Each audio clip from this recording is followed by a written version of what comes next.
আসসালামু আলাইকুম, welcome to our channel. আজকে আমরা বানাবো মোগলাই পরোটা। মোগলাই পরোটা বানানোর জন্য আমরা প্রথমে একটা বাটিতে পরিমাণ মতো ময়দা নিয়ে নিয়েছি। এরপর ময়দার সাথে আমরা স্বাদ মতো লবণ এবং সামান্য পরিমাণ তেল মিশিয়ে ভালোভাবে মেখে নিব।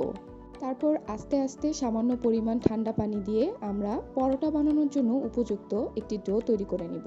ডো তৈরি করার পর আমরা তার সাথে হালকা পরিমাণ তেল মাখিয়ে নিব এবং সেটাকে আমরা ২০ মিনিটের জন্য ঢেকে রেখে দিব।